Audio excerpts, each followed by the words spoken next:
Tu vois, et que lui, à la fin, et l'état-major lui dit, si on envoie des volontaires français se faire tuer, on est à peu près sûr que l'armée française est à poil. Donc s'il te plaît, la prochaine fois, allonge-en moins, parle moins. Tu vois, le problème de Macron, c'est cette incapacité physiologique qu'il a à la fermer. Ça, si tu veux, c'est un cas clinique. Ça résume bien. Je voulais afficher rapidement, parce que j'ai vu, voilà, je vais vous l'afficher là, que je l'avais reposté sur X parce que c'est marquant. Les campagnes de promotion pour l'engagement dans l'armée sont à leur plus haut en ce moment. Voilà, ça va jusqu'aux tables de bar, hein. Donc les fameuses tables de bar, on leur a fait tout subir, hein. Le café assis, le masque, le pass, le j'ai envie de dire allons-y. Et ben le nouveau j'ai envie de dire allons-y, le voici. On parlait des vatnikis, et ben voilà le vatnikisme à la française avec du casque de réalité virtuelle et tout. Bon, moi qui suis officier de réserve, ça me fait mal de voir ce genre de truc. Bon. Florian, je te rends la parole sur ce coup-là. Ce serait une bonne chose, hein, d'avoir une meilleure armée en France, peut-être même de rétablir le service. Bien d'accord. Mais voilà, pourquoi on le fait comme ça? Pourquoi? 2 mois plus tard, le vol Malaysia Airlines 370 disparaissait à jamais, un mystère non résolu à ce jour. Morplay, allant au-delà de la simple prédiction, a même précisé que cet incident était lié à des altérations dans l'aura et le champ magnétique d'une zone qu'elle nomme le triangle d'or. Elle a même ajouté que si les débris de l'avion pouvaient être retrouvés dans 40 ou 50 ans, les passagers, eux, ne reviendraient pas. Jamais. Une vision dénuée de tout espoir pour un miracle. Mais c'est pas tout. La même année vint son étrange prophétie d'un bateau rempli d'enfants qui coulerait. En avril 2014, le ferry coréen Seawol sombrait tragiquement, emportant 250 lycéens. En 2015, Morplay désigna encore Kuala Lumpur sur une carte, annonçant l'incendie d'un bâtiment célèbre. 20 jours plus tard, le siège de la police royale malaisienne était effectivement la proie des flammes. Plus récemment encore, fin 2024, elle a clairement reçu le message d'un tremblement de terre au Myanmar pour mars-avril 2025. Ce séisme, précisait-elle, affecterait le nord de la Thaïlande et ferait trembler les immeubles de Bangkok. En mars 2025, la terre a bel et bien tremblé, comme annoncé, confirmant une fois de plus ses dires. De même, en 1992, elle rêva d'une femme blonde, nommée Diana, qui allait mourir de manière extrêmement violente. 5 ans plus tard, en 1997, la princesse Diana perdait tragiquement la vie dans un accident. Encore une fois, la précision du délai de 5 ans, s'inscrivant dans un schéma prophétique, a validé cette vision. En janvier 1995 encore, un rêve la mena vers une terre fissurée qu'elle identifia comme étant Kobe. 15 jours plus tard, le grand tremblement de terre de Kobe frappait. Sur la couverture même de son manga de 1999, elle inscrivit « Un grand désastre se produira en mars 2011 ». Le 11 mars 2011, le séisme et le tsunami de Tohoku dévastèrent le Japon. Son manga concernait aussi la prédiction d'un fameux virus inconnu qui débarquerait en 2020 et qui causerait des perturbations mondiales, disparaissant après un gros pic en avril.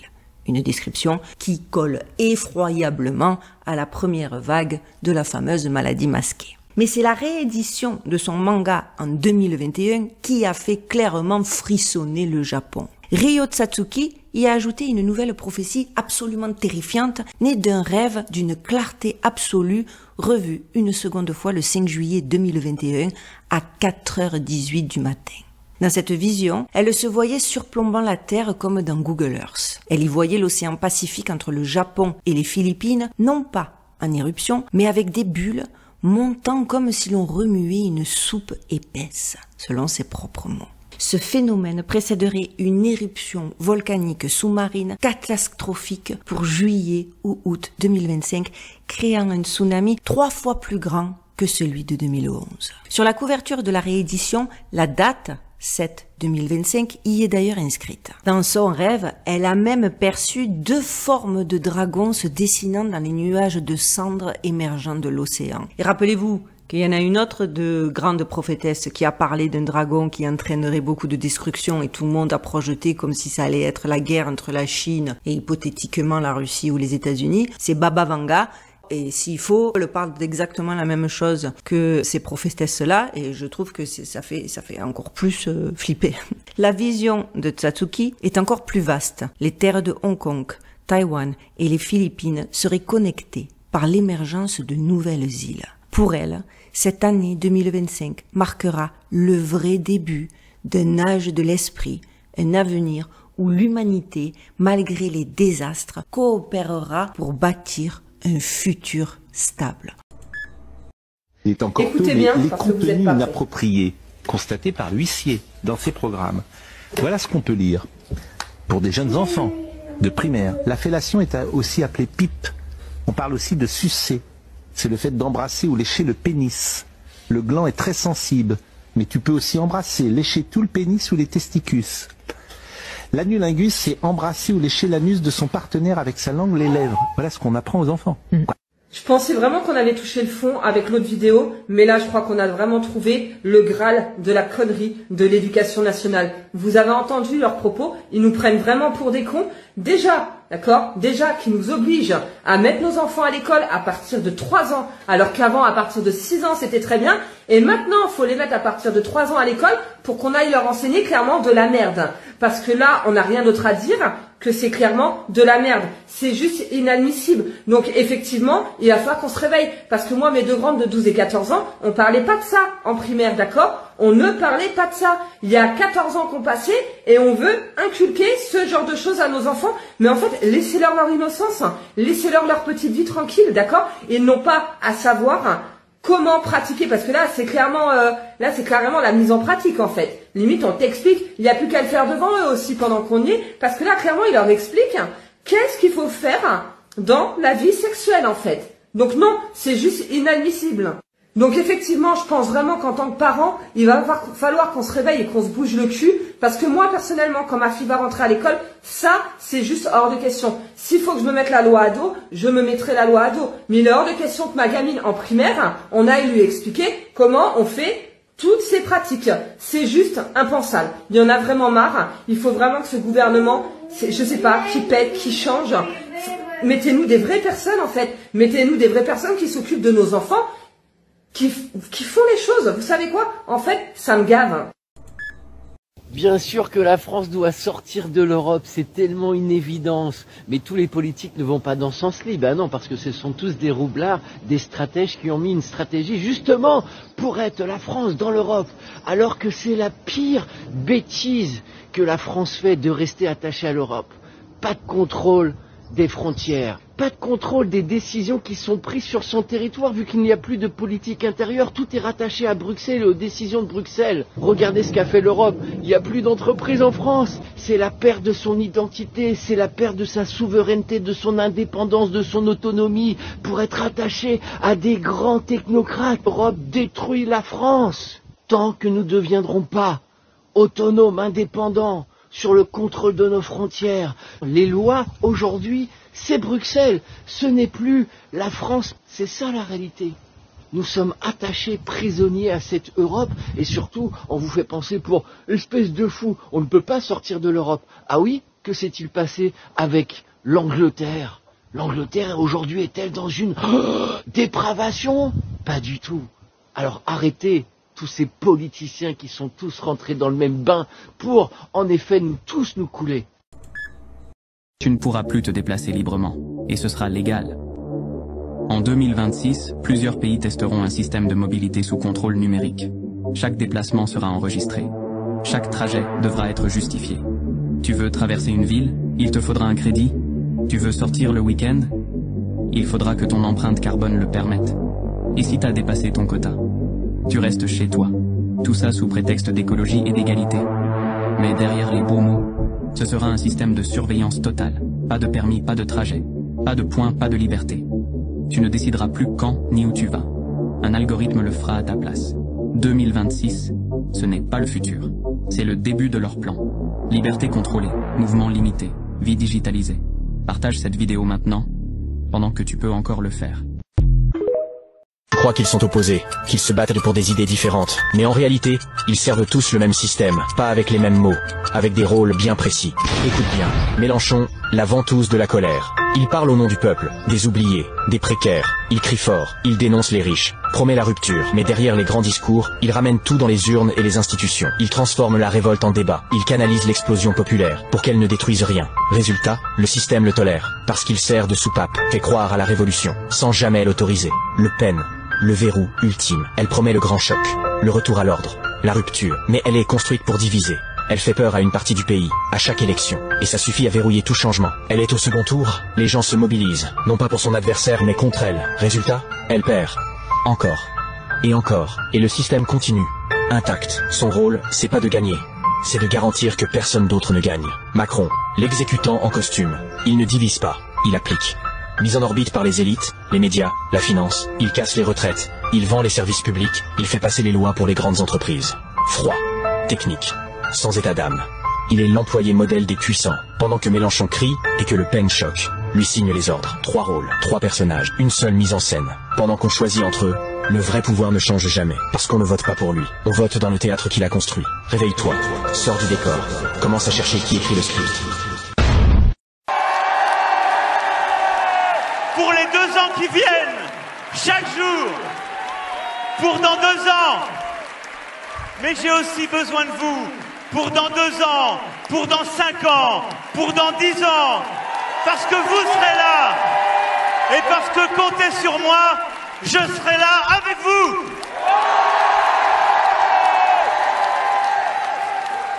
Et ensemble, on ne lâchera rien, rien, rien.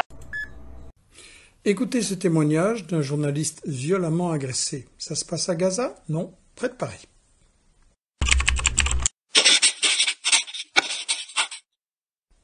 Mardi 22 avril, 6h14 du matin, raconte Chahine, des agents de la brigade de recherche et d'intervention, BRI, enfoncent violemment la porte de mon domicile. Alors que mon fils de 3 ans dort à mes côtés, je suis plaqué au sol avec une extrême violence, menotté puis roué de coups.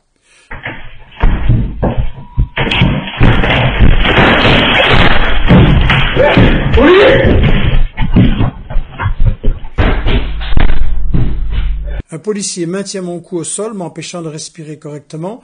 Un autre me frappe violemment au thorax. Ma femme lui dit que je souffre de graves problèmes respiratoires, malgré une dizaine d'opérations, mais la violence continue. Mes enfants ont été traumatisés, surtout l'aîné, témoin direct de mon agression, alors que nous étions en plein sommeil. La police a saisi mes téléphones personnels et professionnels, mon matériel de journaliste, l'ordi de mon épouse, la tablette de mes enfants, jusqu'au jugement. Garde à vue, plus de 48 heures, détention de 20 heures au tribunal. Voilà le témoignage de mon ami Chahine. Alors vous vous demandez, mais pourquoi ce cinéma? Un simple interrogatoire ne suffisait pas? L'explication est simple. Il ne s'agit pas d'enquêter. Le journalisme n'est pas un crime. Il s'agit justement d'intimider, de faire peur pour décourager les journalistes indépendants qui osent dire la vérité sur le génocide. Je le dis tout net, ça ne marchera pas. Nous continuerons à parler du génocide, et si vous appelez ça apologie du terrorisme, c'est vous qu'il faudra poursuivre pour apologie du génocide. Hier, 3 juillet, le juge de Bobigny a décidé de reporter le procès à dans 1 an pour analyser aussi les irrégularités et la violence. Bien, mais en attendant, Chahine Azami, un garçon très courageux que je connais personnellement, devra se présenter chaque semaine au commissariat. Passeport et outils de travail restent confisqués, interdiction de quitter la France. Bref, la victime est traitée en coupable et sans jugement sur le fond. En réalité, c'est la méthode israélienne, la punition sans jugement, style Netanyahou, en France. Nous devons faire reculer ces intimidations. Parlez-en, suivez l'affaire, envoyez vos témoignages sur d'autres cas de répression. La peur doit changer de camp. Gaza a besoin de porteurs de la parole. Chahine, vous et moi, ensemble. Merci.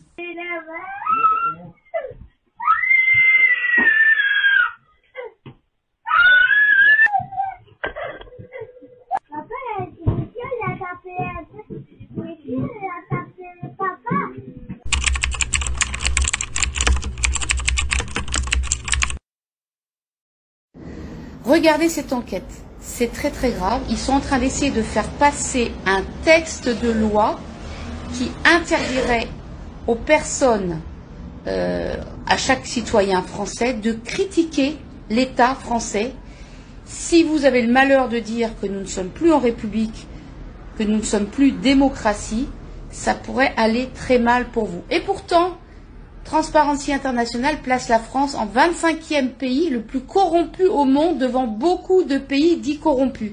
C'est-à-dire que nous, on n'a pas le droit de le dire, mais c'est un fait. C'est une enquête. Et c'est une enquête surtout sérieuse.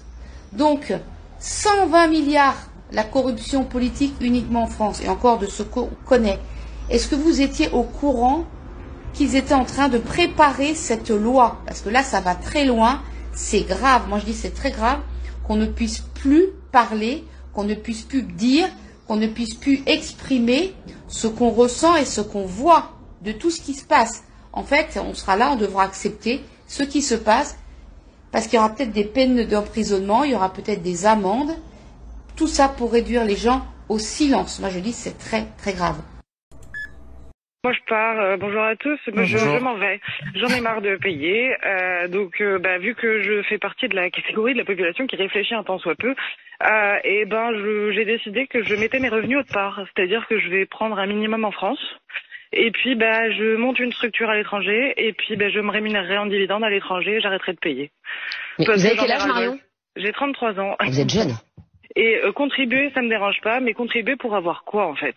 Pour avoir le droit à une école qui va pas, pour avoir le droit à un hôpital où on me demande de payer encore et c'est ma mutuelle qui paye, pour avoir le droit à des gardes d'enfants qui n'existent pas parce que j'ai des revenus qui sont trop conséquents pour avoir le droit à une place en crèche, pour avoir le droit à quoi en fait? De pas être en sécurité chez moi? Mais Marion, oui, vous payez combien d'impôts? À peu près, allez, une fourchette. 7 000 euros.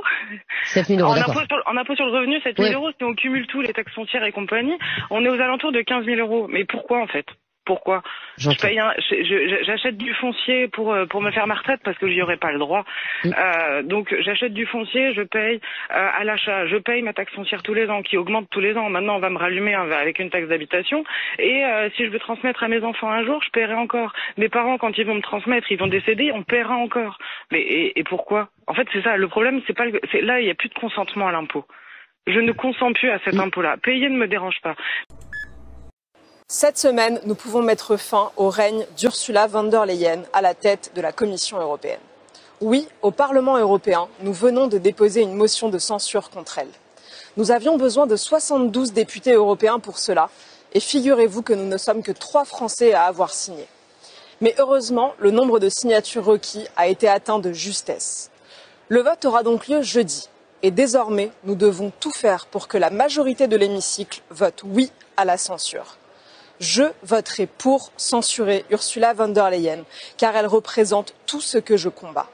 La technocratie froide, ennemie de la liberté, de la démocratie, de la prospérité, de l'esprit d'initiative. Cette femme donne des leçons d'état de droit au monde entier, pendant qu'elle réalise un véritable coup d'État pour s'arroger chaque jour plus de pouvoir. Elle parle de guerre et de paix à la place des nations. Elle prend des engagements, elle signe des accords, elle négocie des traités, parfois même dans notre dos, comme pour le Mercosur, qui menace nos agriculteurs.